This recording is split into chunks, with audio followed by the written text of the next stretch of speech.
Hi all! Everything in my video is pulled from the public domain, and I am using them under the Fair Use, Fair Dealings guidelines. Everything I say is my own opinion. You should look into this information for yourselves, but I'm pretty sure I'm right. Good morning, everybody. We have so much to cover. Let's just jump in, okay? To start with, this picture was sent to me by subscriber Janice, who said she went to her beauty parlor this morning, and this is what she saw. Next up, my subscriber Melissa in California went to an antique store and found this absolutely gorgeous Lady Di goblet. I would have purchased it myself.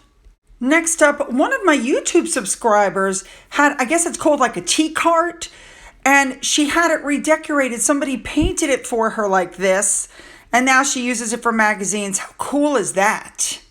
Next up, Sapienta on Twitter put up this picture. It's the king and queen on top of the post box, but somebody's crawling up the side. Love it. Next up, subscriber Fiona sent me this picture. She's happily waiting for the coronation. And next up, another person on Twitter sent me this picture. I believe it's the handle on Twitter is Keep It Real. And this is if you can imagine, a sand sculpture. Look at that. Next up, I want to thank my subscriber, Michelle. Your package came today. There's this bag. There's a flag that I can wave at the coronation party. There is a notebook for me to write in. How freaking cool is that?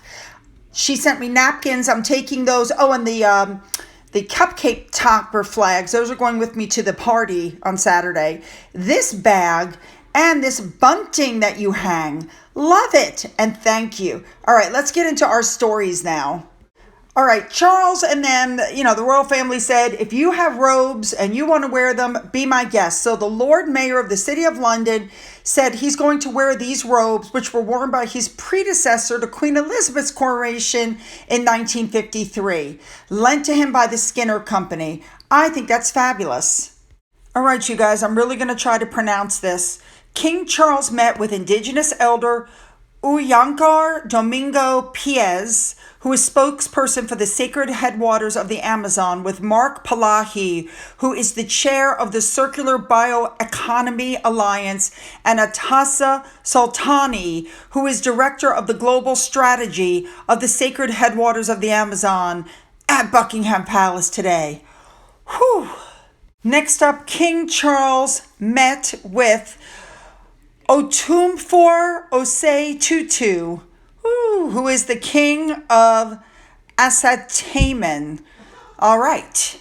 Next up, these are pictures from a garden party at the British Embassy in Seoul, celebrating the coronation of King Charles and Queen Camilla. The ambassador said, quote, "But today with pride and a little emotion, we have just sung God Save the King here for the first time in 73 years. Wonderful." Next up, Scott Wood put up this picture and said that before he flew to London for the coronation, he had lunch with representatives of each of the realms, countries where the king is the head of state. They were unable to find any from Barbados, they said. Next up, let's go back to the garden party. They're talking about how pretty Sophie was in her pink gingham number for the garden party. And I showed you these pictures yesterday. But what I found interesting is that, number one, this was absolutely a rewear, because here she is wearing that outfit 2 years earlier. But now articles are coming out like this one saying she's becoming one of the most important royals. Pardon moi, she was already one of the most important royals, in my opinion.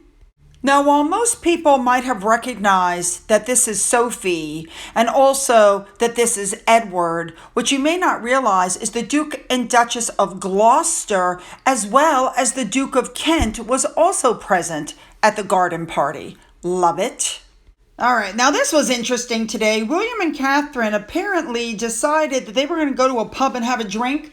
So what do? They hopped on the Elizabeth line. Yes, the railway that was named for Queen Elizabeth. Very nice. So they get on the train and they start talking to other passengers. The line that they were on went through Paddington and Bond Street stations all the way into the area where they needed to be to get off the train and make it to the Soho pub that they were headed to. Of course, Catherine looked lovely. And then, of course, a big thank you to Remoulade Sauce on Twitter. Every single thing that she was wearing was a rewear. So they finally pull into the correct underground station. They get off the train and they head to the pub. Isn't that what everybody does after a train ride? Now they get there, of course, there were crowds. They were greeted very warmly. I think part of this may have been to get everybody really going about the coronation. You guys know what I'm saying. I mean, I know that everybody's excited, but there's just a few days to go. So, of course, William goes in, pours a pint for Catherine. They sit down, they talk to people in the pub. Typical stuff. And then, of course, it came time to go outside. Now, while they're outside, people were really wishing well, and they're all excited for the coronation coming up. And one person asked Catherine if she thought Louis was going to behave, and she goes, well, I hope so. She asked, William was going on about, the weather, and we hope it's busy, and we hope that we're praying for good weather. And even William said it doesn't matter if it rains, it's going to be a great day. Now, pumping a handle at the pub called the Kingmaker, he said that he's really good at pouring beer, apparently. So Catherine is now becoming the queen of selfies. And interestingly enough, this woman with the purple hair, if you see her ring, she's wearing the same identical, like it's real, the same ring that Catherine has. So this is where I start to get upset, because it's obvious they're doing a good job. And what does the Mirror do? The Mirror puts out an article that Kate broke an etiquette rule. Like, are you kidding? Apparently, she was on William's left. You're not supposed to stand to the left unless you're passing somebody on the escalator. People, grow up. Moving on, Camilla's grandson, Gus Lopez, who's 13, apparently is going to have to do his duties with one arm because he broke his arm. He was walking in a sling. Go, Gus, you can do it. Moving on. Now, with what happened the other day and with all the Sussex Squad antics, there is going to be more police, they're saying, guarding the coronation than there was for the Queen's funeral, with Scotland Yard saying that they're going to crack down on any dissent. Go, Scotland Yard. Moving on. Next up, King Charles was said, people are urging him to strip Harry and Meghan of their titles. But people are saying if you do that, you're going to give him a whole new grudge match and this whole new thing. Personally, I don't think it could get any worse than it is. So I say cut it off. Moving on. Next up, I found this on Twitter and I found it very interesting because it's true. 4 weeks before the coronation, she said she wasn't going to go because she preferred to celebrate Archie's birthday. Then 2 weeks, she said she wasn't going to go because she didn't like the response she got from a letter she sent 4 years ago. Now, 2 days ago, she's saying she doesn't want to go because she doesn't want to steal King Charles's thunder. You see how the narrative is constantly changing? Moving on. Here we go. Donald Trump had an interview with Nigel, is it Farage? I hope I'm saying that correctly. They discussed a lot of things. But one of the things that was brought up was Harry and Meghan. And Trump had some comments that, that really stuck me. Simply because he was just like, he said things like, how can you be mean to the Queen? She was like, oh, okay, so just listen to this. Let's hope that for Charles and Camilla it's a really big day, and it's a very, very important day. And I think you're right. I think the monarchy will survive in this country, but it'll have to change. I think it's going to be a great day, and I think that they will do a great job. Yeah. And he loves the country. And really, I got to know him quite well, and he loves the country, really loves the country, and he loved his mother. And that's why I thought she was treated so disrespectfully by Meghan, and just no reason to do that. I was actually surprised that Harry was invited, to be honest. I think at the end of the day, even after a fallout, it's still his son, isn't it? Well, I don't know. Look, I mean, different types of people, but I think it was very nice that they invited him, but I was a little surprised. He said some terrible things when you see what he said, and the book was just horrible. Yeah. To me, it was horrible. Yeah, no, it was.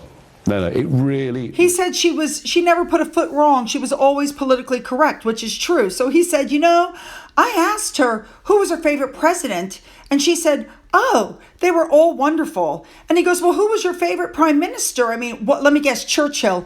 And she goes, no, I like them all. I just love that. She was so politically correct. She was incredible and never made a mistake. In that, Mr. Trump, you are correct. Moving on, we're going to discuss the fact that, people have been barred from the U.S. for taking less drugs than what Prince Harry has admitted to in the Spare. And I think he thinks it's a joke, but this is about to get really serious. I told you the Heritage Foundation has filed a lawsuit to get his records.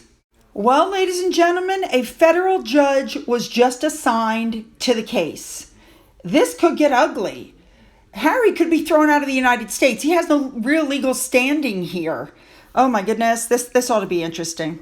All right, next up, I want to discuss the fact that even though Harry RSVP'd, he refuses to give his travel itinerary to anybody. So how are they supposed to give him security?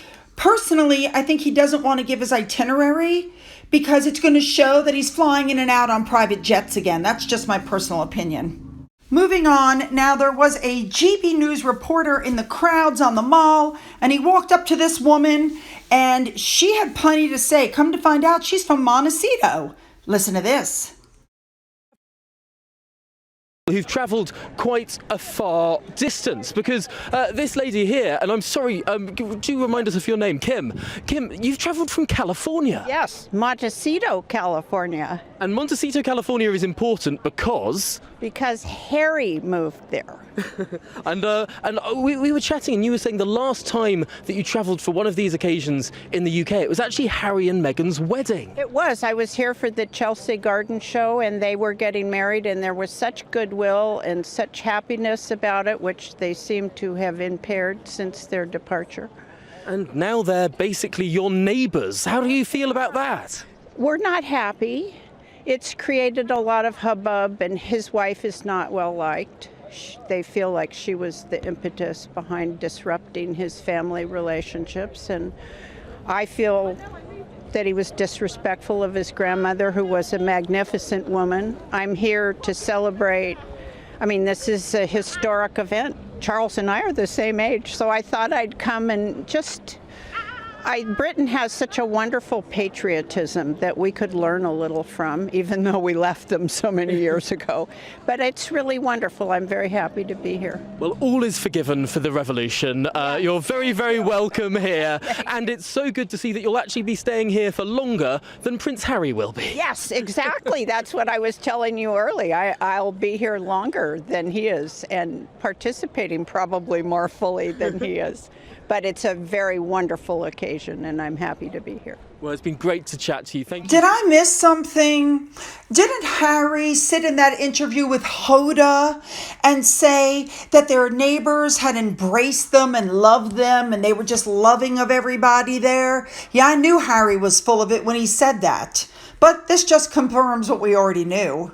All right, you guys, so you're watching this on Friday morning. Remember, there will be no video on Saturday, and more than likely, and of course, as usual, no video on Sunday. I hope to be back with you Monday. I hope that everybody has a fabulous coronation party time. Let's all give our gratitude and our excitement to this historic event, okay?